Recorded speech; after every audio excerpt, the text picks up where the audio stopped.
Welcome to Entertainment Weekly's Comic-Con studio. I'm Sam Highfill, and I'm joined now by the team behind Significant Other, a horror film. Wait, is it not? That might be the first cue. Yeah, well, we sure. If, that's an okay way to think about it. Sometimes we categorize it more as a sci-fi thriller. Yeah. Okay, because that was my question of are we dealing more, and maybe these things aren't mutually exclusive, is that what I want to say? But jump scares or psychological thriller, is this a film that's going to scar me deeply for a long time? This is not a jump scare vehicle like some movies are. There's a couple of them in there, but it's a little bit more about messing with your mind, I would say, than it is about making you actually leap out of your seat. Yeah, it may scar you for a long time still, but it's not going to be because you jumped up and hit your head on the ceiling. Okay, I don't think I could hit my head on a ceiling if I tried. Yeah, that is structurally problematic. Yeah, it's a small enough room, low enough ceiling. Crawl space. Yeah. That's where I watch all my movies, in a crawl space. Okay, well, let's start with just where did the idea for this come from? Sure. So we were sitting in the midst of the sort of darkest days of the lockdown in 2020, and we didn't really know what the future of the industry was going to be, when we'd be returning to a traditional set or not. So we kind of set out to make the most COVID-friendly movie possible, which is, 100% exteriors with 2 actors, basically. And so we started with those parameters, and we kind of weaved the story from there. And we had worked with Micah on our last film, Villains. And so we knew that she was someone we wanted to collaborate with again. We had not yet worked with Jake, but man, are we excited he got involved. And now you have. And now we have. But yeah, that is where the kernel began, and it grew from there. Okay, so you guys that was one of my questions. You filmed this genuinely in the woods? Oh, yeah. I mean, 100%. The woods in Oregon are kind of so beautiful that it's almost a problem at times where it looks fake. You get there and it looks like, you're on Endor or something like that. It looks like almost a fake sci-fi set or something like that. And we were worried with some of our frames, are people going to think we built these woods? And really we didn't. It's all real. Those trees, we're from the Northeast, so the woods there are just not as majestic. They're a little bit tighter. The trees are smaller, but you get out there and there's just these massive redwoods and there's all this space in between them and stuff. And so, yeah, it was hard to stop oogling the woods long enough to actually shoot. Yeah. The Northwest woods are I am woods. Exactly. All right. We get it, guys.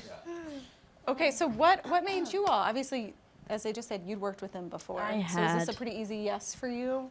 Yes. I mean, I had one of the best times shooting Villains with these two. And when they approached me about the next movie, I just had my fingers crossed. I'm like, oh, God, please have the script be good, because if it's bad, it's going to be awkward. We were feeling the same way. It would be awkward. Would you have said no if it was bad, or would you have just gritted your teeth? That's actually a good question. I'm curious. No, because I actually genuinely I think I'd shot 3 movies prior to, they kind of went all back to back, and the last one was Villains, and I was just in a place where I'm what, man, I'm not enjoying my job anymore, and I'm what am I doing? And then I got onto the Villain set and truly was reminded, I'm movie making is mad magic. It's magic because these two just like are so in love with it, and so I don't know. Maybe if the script was terrible, I would have like really considered maybe pass in like a really nice way. The script was awesome. It was like such a fun read, and She would have had notes, and we would have implemented them. Yeah. Jake, what made you want to get involved?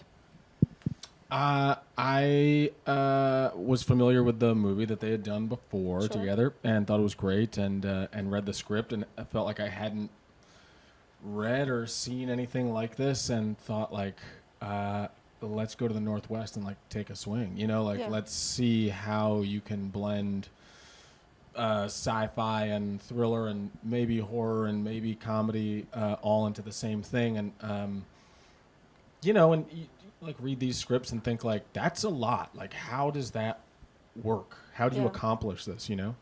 And then like jumped on Zoom with these guys and felt like much to my like agent's chagrin, I'm not great with the like, well, we'll get back to you. I'm like, cool, I'll be there. Like, let's rock, Name your price. Yeah, 100%. Yeah. What can you afford? Because we can work together. Like, really a nightmare for them in that regard. No leverage. But I just felt like we like got on pretty well immediately, and their vision for it sounded awesome, and so all those things combined, you go like, all right, let's rip, man. Let's see what happens. Yeah. Okay, what can you all say about like the plot of this movie? Because like the trailer's ominous. Obviously, these woods affect at least you in various ways. But what can you tell me about what we're actually getting into? Yeah, I mean, I think it's always the less you know, the better. Sure. Like, I hate even watching trailers for movies I know I'm going to see and stuff. Yeah. And I think like, there's a lot of movies out there that you just don't want to know. I've had a lot of people, like Barbarian or something. When you tell somebody to go see that, you're like, you don't want to know anything about it. Right. Just go see it. And so we try to have it be as much that as possible. But Talking about Conan we the? know, yeah, I mean, you've never seen Schwarzenegger like this. Yeah. But yeah, so we always just say it's Hormonal. about a couple that goes camping in the woods and some bad things happen to them, and we just kind of like let it roll from there, because I think to say anything too much more takes away from the organic experience of watching it and being surprised. Yeah, I think it's, at this point now, I feel like enough sort of press has entered the discourse that, some of the genre cues that we're playing with aren't necessarily a secret, but, you could say to someone it's like a romantic drama wrapped in a sci-fi thriller, sprinkled with horror, with like, with a little comedy glaze on it. Yeah. So hopefully that interests Sounds somebody. disgusting. Yeah. Yeah, it doesn't taste very good. How long To until ingest. I go camping again after seeing it? oh, a long time. Do I give up camp? Is this going to ruin camping for me? I think that depends on if you're in a relationship and the strength of that relationship. I think Okay. you'd be much more worried about it ruining your relationship. Yeah, Oh, exactly. I'm single, so I can go camping like the next Perfect. week. Oh, Yeah. leave Amazing. here Pack your and then bag. head to the So woods. only single people see this movie. No, okay.